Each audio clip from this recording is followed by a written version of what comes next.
Hello and welcome to Horror Cinema Reviews, an October-only movie review podcast that we're designing for this horror to give you a touch of the holiday season. Now, we're going to be reviewing the Frankenstein series by Hammer, a series I have a lot of fondness for. I love this series. I actually prefer the Hammer movies to the original Universal ones. Not to say I don't like the Universal horror movies, I just find that the Hammer ones are funner, despite the lack of crossovers. I did like the crossovers in the Universal Studios movies, but these ones, the Hammer ones I found were better written, for the most part. And they're just so dang enjoyable, typically. But there's also a layer of complexity to the writing and direction of the first Frankenstein movie, called Curse of Frankenstein, which is the first movie we'll be touching upon. Now, the movie opens up with Frankenstein, played by the perfect Peter Cushing, and with the direction by Terrence Fischer being perfect. And Terrence Fischer would go on to inspire great directors like George Lucas, Christopher Nolan, and others. You could tell. Oh, yeah. In their style. And even I think Stephen Sommers. But you look at the director of The Mummy and of The Jungle Book from the 90s. And even the Van Helsing movie. But the thing with this movie is it starts off in the prison where Frankenstein is confessing what's his life story, essentially, to a priest as his final confession. Now, he's over in Switzerland in this movie. I don't know if that's accurate to the novel right now. I'm pretty sure Frankenstein is German. But I've not read the book yet. I know, that's going to be horrifying to some people. Which is odd, because covering Dracula, I've seen movies with Dracula, but I haven't read the book. Whereas I've read the book since I was 11, and I've seen the movies of Dracula, but I've watched the movies of Frankenstein, but I have not read the book. I've read Frankenstein. I forget where it's located, where they're located specifically. Yeah. But anyways, the Frankenstein, as a youth, hired a tutor by the name of Paul. Hammer had a Rolodex of 3 names. Paul, Hans, and... what was the last one? Paul, Hans, and... I'm sure it'll come to me later. Who cares? They only had like 2-3 names. And it's funny. It's a joke that Cinema Massacre comments on continuously. Which, those reviews are great. But anyways. Now, Frankenstein was trained by Paul in most fields, especially science, over the course of a few years. And they developed a bond that seems to have been almost like father and son. Now, the drama, to an extent, the on-screen drama starts when Frankenstein gets the idea, after they had revived a dog, that they should try recreating man and giving it life. Paul feels this is going too far, but I'm actually going to nitpick a little as the viewer. Yeah, okay. Playing God with the life and soul of a dog is not wrong. Like, you already crossed the Rubicon, Paul. Like, you crossed the line. You encouraged your student to cross this line. And then you're going, oh, no, we can't do this now. But you whetted his appetite. And you yourself sinned. I'm just saying, like, doing what they did with a long dead dog, or I got the impression they may have killed the dog, the puppy themselves. And, like, it wouldn't be too far gone for these two men. But then they start gathering the parts with Paul initially all, kind of for it. But then he starts to get,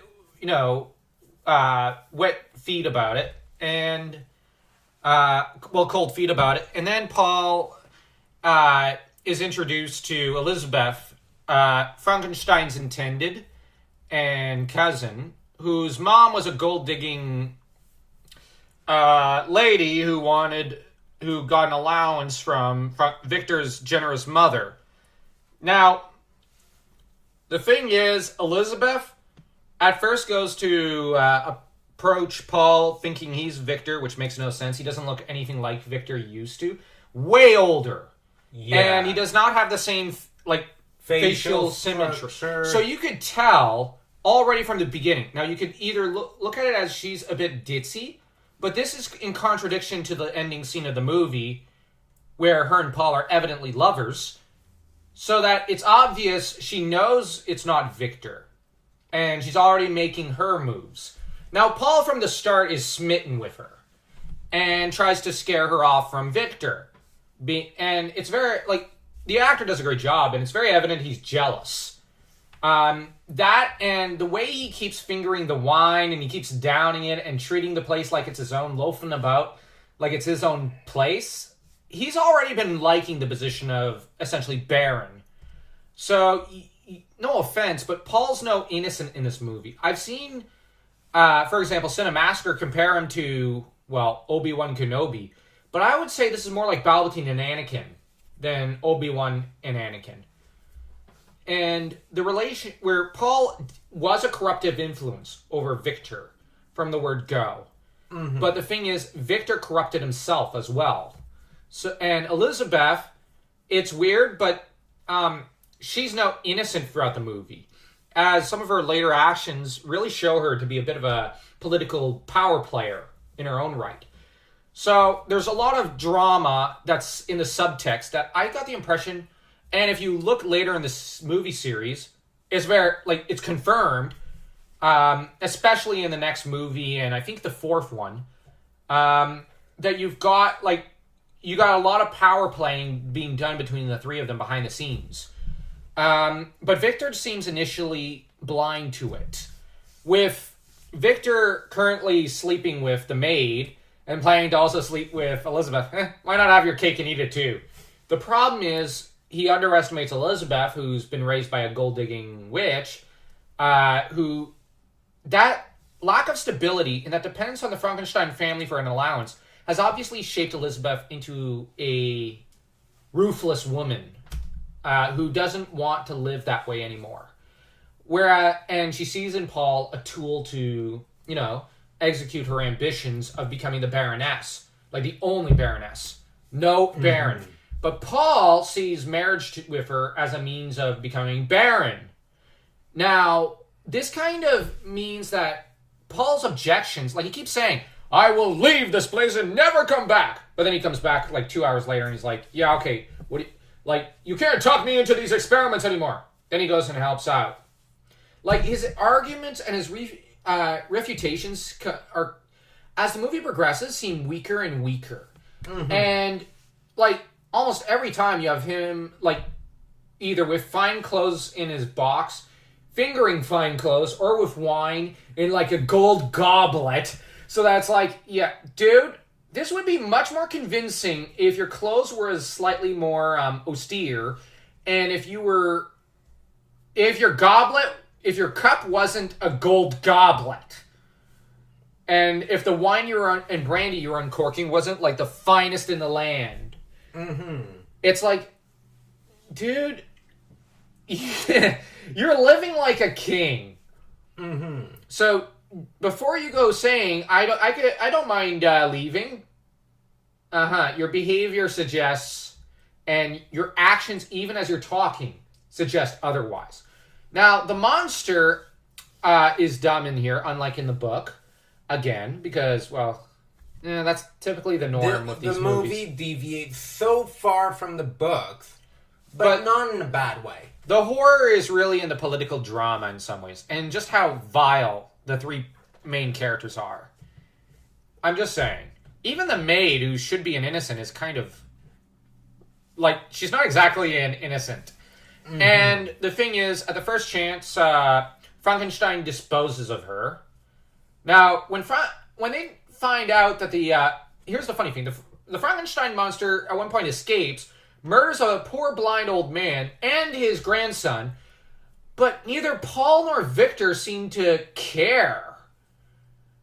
Paul says more we were at risk. He's more concerned about his own life. Victor's more concerned about his monster. Like, they're innocent. Like, you found the remains of 2 corpses all around decorating the forest.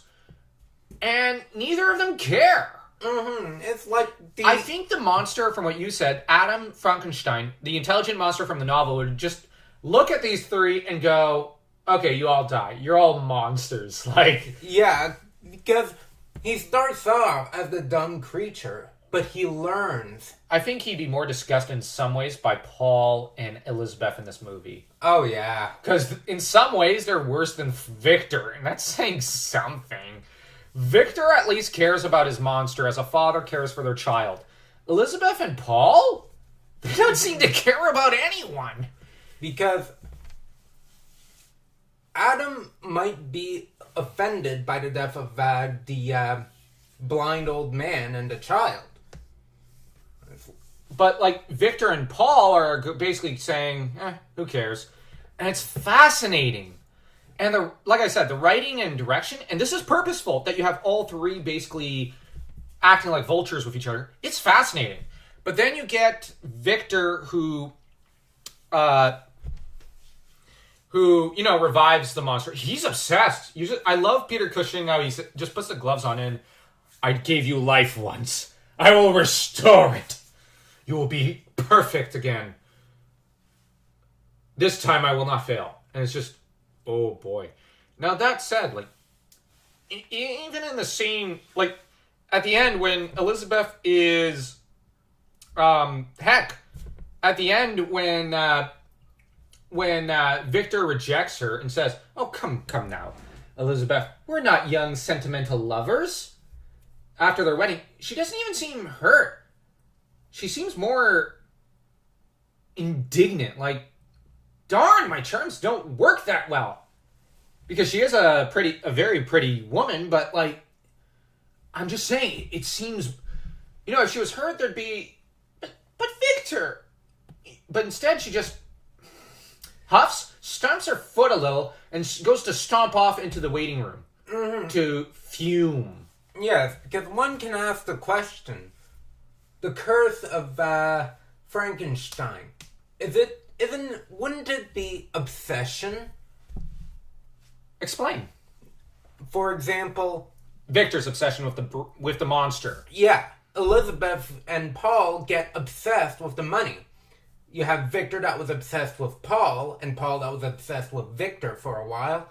I'd argue Victor actually loved Paul like a father loves a son. But Paul never really saw Victor as a son, eventually. Yeah, there's... Fair enough, but there's an aspect of obsession. The maid is obsessed with... Victor. And the wealth. It's the, Elizabeth's mother was obsessed with the wealth. Like, everybody is obsessed with something. Exactly. Except for the kindly old man and his grandson, who were just innocent victims. And what's more is that you have Victor who... now, like, he ends up increasingly frustrated by Paul and tries to prove himself. Like, his creation is perfect to him. Now, he does murder the most brilliant scientist in Europe. He murders the maid with the monster. But the thing is, he accomplished everything he did with Paul's help. Paul goes to... Now, this is where it gets weird. Paul threatens to go report it to all the monster to the locals. But then at the end we find out when he ran off to the local village, he didn't actually do that. He just reported Frankenstein for murder. And that's the weird thing. And of course he had Elizabeth to back him up on the accusation so that Victor was chucked in the clinker. But I'm just thinking, okay, so he didn't actually mean that threat. And that's where it gets interesting, because Elizabeth seeing Paul tear off into the night, then Victor's crying out, like racing after him and going, don't go, don't go. What would be your natural reaction? Wouldn't you follow them and go, what's going on, Victor? What's going on? No. She gives this sly look, goes up into his lab to investigate, and at a few points she's looking around. Like she knows someone's there and is looking for them and is getting increasingly annoyed. Like, She knows the monster's there. She's looking for him, but she can't find him. Then when she detects movement up in the window, she goes, "Who's there?" And even once she reaches the rooftop, she at one point puts the candle, the lamp, lit candle down on one part of the ledge, then goes off without it, where she knows the monster to be, where she had seen the monster's shadow. All these actions are so weird. Why leave the lamp behind? I mean, you'll be able to find your way, and at least if you're being threatened, it can serve as at least a weapon or a distraction so that you could run away. But she didn't. And that's where it's very obvious to anyone who views it with a brain, she's planned this. But Victor, of course, comes back upon hearing her scream, and now this is the difference. One interesting difference in character is when where it's proof Paul does not truly love Elizabeth. He sees her in danger and races to runs off to go give his story first to the local villagers. He clearly scared more for himself. Victor tears into the building, goes to his lab, pulls out a revolver, goes up to the rooftop, loading it clumsily with a few bullets, and goes to fire on the monster, accidentally hits Elizabeth's shoulder because he's clearly not a good shot, then hits the monster in the face. That doesn't slow it down. And then chucks the gun at him, which, doesn't really affect him. And then he finds the lamp and burns the beast, which falls into the acid pit. But I think that Elizabeth only thought that the fire would be enough to kill the monster. But, acid does the business of erasing it from pretty much existence. Now, the thing is, I'm not saying Victor's a nice guy. Far from it. But he's the hero of Elizabeth's life in a way. He saved her life at the risk of his own. But then he's visited in prison by Paul, who, if you pay attention to Paul's expression, when Victor says, "Come on, you have to tell them the truth. Tell them about it. The monster." "What monster?" And he looks away, but there's a smirk on his face, like, "I've got you, Victor." But you have Victor who looks at him and goes, "What? No, you have to explain to them, I'm telling the truth." But you could tell Paul's lying. You could tell from the smug look on his face. He does look a little smug. He's like, I win. But this is where, then, he leaves just as Victor's full of panic. And Victor then, meets with Elizabeth and pretty much tells her, I think it's done. And let us go. And she actually looks a little more divided than him, but nods and does eagerly get up to her feet and go to leave with him as they hold hands. And it's clear that she was, for all of her political machinations, she's probably the more, throughout the movie, we've made it sound like she's the worst of the two. But I'd say, in some ways, yes, because she did seduce Paul. Because, when he burst into her room at one point, she doesn't say, "What are you doing in here? Get out!"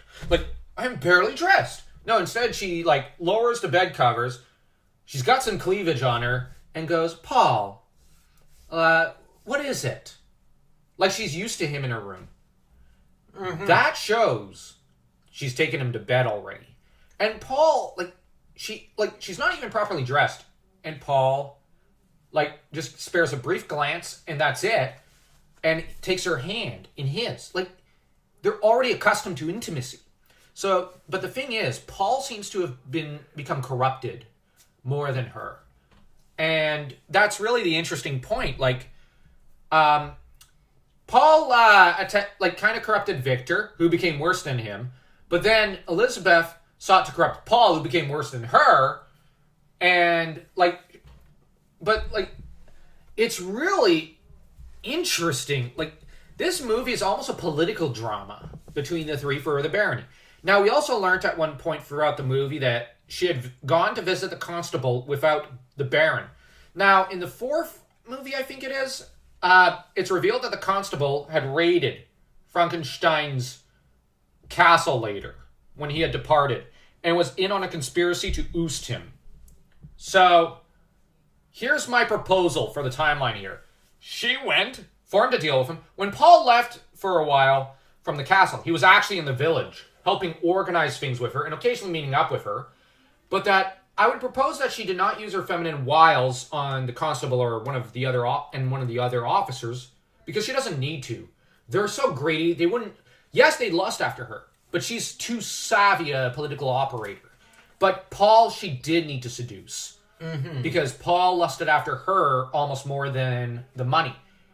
And I would argue that Victor... now, Victor had already taken some measures to bribe one of the guards before his execution, per the story of movie 2, the 1958 movie of Frankenstein. And Victor, though, may not have been fully aware of Paul and Elizabeth's machinations against him. And that I think he knew on one level, but he deluded himself because he loved Paul so, and even cared to an extent for Elizabeth. But Elizabeth, he might have expected it. I think by the time he says, actually in hindsight, by the time he says, we're not sentimental lovers, I think he knows, she's kind of out to get him. But he's still willing to risk his life to save her, because he doesn't actually want her to die, but he doesn't care for her. It's weird. But as to Paul, he still thought of him as a bit of a father figure. But for Paul to betray him, I think it was a wound to Victor. And that this helps explain his state of mind in the next movie or two. Because it's mentioned, I think, in the second movie, that those who screwed over Victor have disappeared. So that means, but by the fourth movie, we find out there are some survivors of the conspiracy. And Victor had himself replaced with the priest during the execution. So the priest, who was such a snob to him, and so keen to get rid of him, is killed. But in turn, Victor kills Paul and Elizabeth between this movie and the second one. So before he shows up to deal with the two grave robbers robbing his grave, he went to the castle, probably with a gun or something, shot the two of them, and buried them in the courtyard or something of the castle, and then made his way back down to the village. Or he tossed a corpse over into the sea, because his castle's near a cliff, according to the fourth movie. And there you go. That takes care of his revenge. And I think that's an interesting bit. Mm-hmm. Because it's mentioned throughout this series that those who sought to destroy him, or kill him, disappeared. And that's a key plot point.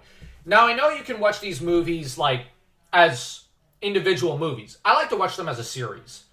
But the timeline, I find, does split around the time of the fire, where the fire overtakes the castle. In, I think, the third or fourth movie. And in my opinion, it splits into, you have Frankenstein Must Be Destroyed, I think, where he behaves very out of character and yes, he's obsessed, but he also rapes. And I hate that scene. But then you also have the other timeline, I find, where Frankenstein Created Woman, where he seems to genuinely come to care for those around him, and seems tired of some of the life of a fugitive, and wants to put an end to that, and live a quiet, contented life as a common citizen. So, yeah. Mm-hmm. But, this movie, I loved it. From the first moment I saw this movie, I loved it. But from the first moment I saw the end scene with Elizabeth and Paul, I was perplexed. So I put it back into the DVD, and I rewatched it, and I went, DVD player, and I rewatched it, and I remember going at the time, looking for the clues that the two were backstabbing. Mm-hmm. And it's interesting, because here's the thing in the Frankenstein series. Typically, the female characters are noble, heroic, virtuous maidens. Typically, not all. But even, the serial-killing female monster, the female Frankenstein monster, even she has an aura of tragedy to her, and you can see why she did her serial killings. Mm-hmm. But Elizabeth seems monstrous in a way. There's not an ounce of good in her. Mm-hmm. But in the second movie and the third and fourth one, I think, you look at the mute deaf girl from, you know which movie I'm talking about? she's really nice and gentle. She's just a victim. But I like that she gets a happy ending and gets married and has a happily ever after. But Elizabeth, part of me is kind of like, I know Victor's evil, but I'm glad that Paul and her got a bit of a comeuppance.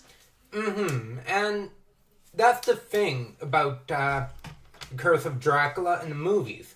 There's aspects of obsession, of lust, of Curse greed. of Frankenstein. You said Curse of Dracula. Well, Curse of Dracula. Well, Dracula is obsessed in hindsight. yeah, but Frankenstein. It seems that everyone that tried to tie their name to that name, tie themselves to that name, is cursed. is cursed. Yeah. And this movie is also fascinating because it's the first meeting. Apparently, the scene where the monster goes to strangle Frankenstein is the first meeting of Peter Cushing and Christopher Lee. Film history was being made. But at the same time, the reason we don't mention the monster as much is that he doesn't have as much of a role, and that's fine. And honestly, Christopher Lee's performance isn't all that important. He does do a good job, but I just wish he had more scenes or more meat to work with. And I've seen behind the scene footage, well, not footage, but pictures, and honestly, the outfit was difficult for him. And Lee and Cushing would go on to become film legends. And honestly, Peter Cushing was never bad in any movie. And now he's had a lot of bad directors later handling him because, well, But the thing is, his performances are never anything you can complain about. Peter Cushing is perfect. He's always perfect. The actor who plays Paul and Elizabeth are perfect. Not our idea, but watching this and viewing and seeing the darker undertones of the characters, Elizabeth's actress is perfect. I like that it's more subtle. It's not like Attia from Rome, where it's smacking you in the face with how much of a slut and evil she is. Here, Elizabeth is plays it subtly, downplays it, and tries to pretend to be virtuous and whatnot, but you could tell she's not. And she's so good at that. Paul's actor, sometimes you catch him he always has something of Frankenstein's that's worth $1 billion in his hands. But outside that, it's perfectly underplayed. It's subtle. And you have to pay attention to his expressions and everything. The three main leads are just so good. The departure from the book is amazing because Adam only started killing after one family rejected him for his appearance after Victor abandoned him because he was horrified by the monster. Yeah, when Victor should have accepted him. It's like Victor was more horrified by his past actions and his obsession. He thought he killed Adam. He went off, and Adam only started killing after it's like, you damned me. Yeah. You were my god. You were supposed to love me. Yeah. So Adam went in and killed everyone and everything Victor held dear. Whereas here, Victor kind of does that himself. And Victor pretty much has no one he loves. But the only time that Victor really creates a sentient monster to an extent is in Frankenstein Created Woman, where he really plays house with her as though he's her dad and seems to genuinely care for her. So that when she says, "I'm sorry," and casts herself in the ravine, Victor has the most broken look on his face, like he's just questioning everything he's ever done, and walks away, head bowed, in defeat, and you could tell that he's a changed man, that he's learned a good moral lesson, and that after this, if he were to create an Adam, he would treat him like a son rather than abandon him or something. That's the thing. But I don't think he'll ever create another monster after Frankenstein Created Woman. That's why I think it's a splittist timeline. Whereas the other Victor, in the other movies, he acts like a raving lunatic. It was two completely different portrayals. It was essentially the MCU McBurger mentality after that. Yeah. Trying to just milk the franchise for money. And the last few movies were not very good. Like, the Monster from Hell, it looked like hell. Sorry, we went on a bit about the entire series and the timeline and whatnot, but this movie and movie series is just fun. Mm-hmm. It's like Frankenstein is about philosophy. Yeah. And psychology. And this movie, I think, did give us plenty of that. Exactly. Now, it did give us a dark con of man, and gave us very little redeemable about man. But I would argue the second movie does a better job showing the good side of man. Exactly. But also the dark side. So, yeah, if you like this video, like, share, subscribe, and leave a comment. And stay tuned for tomorrow. We'll have more Hammer for you. I love Hammer movies.